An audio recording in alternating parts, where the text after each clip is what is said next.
The hidden secret behind China's big decisions? How has it avoided major mistakes for decades?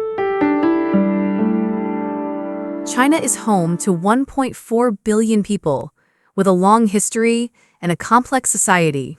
Since 1949, when the People's Republic was founded, the country has faced countless choices in economics, foreign policy, technology, and social development. Not every decision has been perfect, but remarkably, China has managed to avoid the kind of huge, self-inflicted mistakes that can derail a nation for decades. This is one reason why China transformed from one of the world's poorest countries into the world's second-largest economy in just a few generations. But how has it done this? After all, leaders are just human, susceptible to bias, pressure, and misinformation. Why hasn't China stumbled the way other major powers have? The answer lies in how China makes decisions. Scientific planning, a system of democratic centralism, and an unusual ability to correct course when things go wrong. A system built to filter noise. In today's world, information overload is one of the biggest risks for decision-making. Public opinion can be shaped by short-term anger, media cycles, or even foreign manipulation. In the United States, for example, entire national policies often tilt toward just a handful of swing states, while in the UK, a single rushed referendum changed the country's destiny. China's system tries to act like a firewall for the brain, a filter that allows useful input while blocking out noise. Scientific planning, policies are based on large-scale data collection and analysis. Millions of statisticians provide raw numbers, while think tanks and experts debate models and scenarios. Big policies, like the national 5-year plans, go through multiple rounds of discussion and public input. For the upcoming 15th 5-year plan, the government collected over 3 million public suggestions within a single month. Democratic centralism.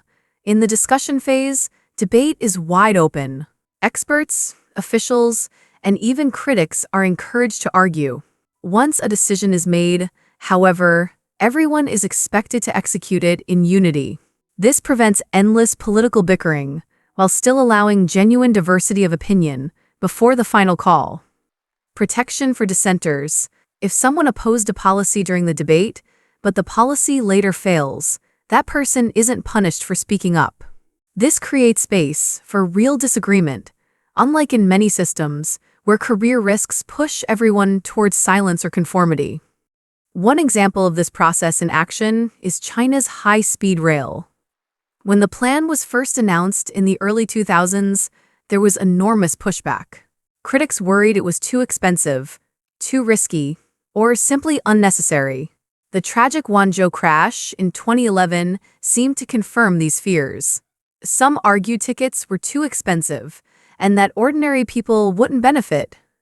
But instead of abandoning the project, China doubled down on testing, safety improvements, and gradual expansion. Starting with pilot lines like Beijing, Tianjin, the system was refined step by step.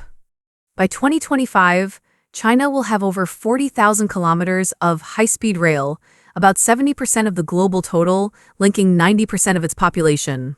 Beijing to Shanghai takes just 4 hours instead of 24. The World Bank estimates it adds about 1% to annual GDP. Once mocked as a wasteful vanity project, China's high-speed rail is now seen as a model around the world.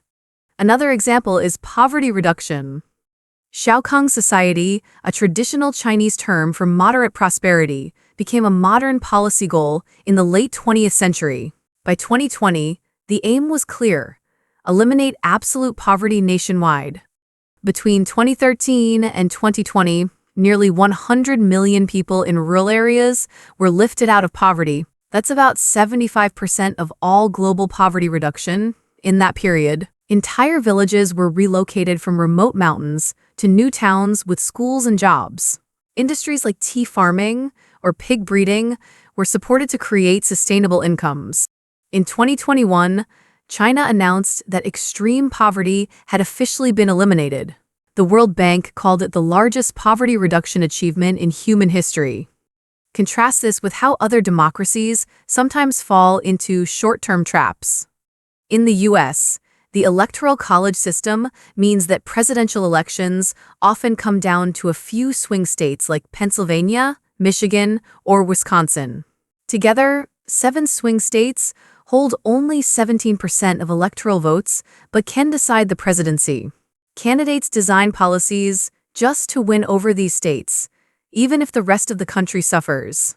Trade wars, tax breaks, and subsidies are often more about votes than strategy. Economists estimate that Trump's tariffs alone cost American households about $2,400 per year, while destroying hundreds of thousands of manufacturing jobs, the very jobs they were meant to protect. In the UK, Brexit is another case. In 2016, then Prime Minister David Cameron held a rushed referendum to silence internal party critics. Many voters treated it lightly, assuming Leave would never win. But it did 52% to 48%. The long-term costs have been severe. GDP is down about 4%, trade fell by 15%, and an estimated £100 billion in economic output is lost every year. Northern Ireland's border remains unresolved, and low-income regions suffered the most. A short-term political maneuver turned into a lasting national setback. China faces the same human weaknesses: bias, pressure, populism, but its decision-making system is designed to filter them out. Learning through mistakes. Of course, China hasn't always avoided errors. The Cultural Revolution, 1966 to 1976, devastated the economy and society. In the 1980s, overheated reforms led to runaway inflation. In the 1990s, state-owned enterprise reforms caused millions of layoffs and asset losses. In the 2000s, excessive real estate speculation and pollution created new risks. But each time, China corrected course.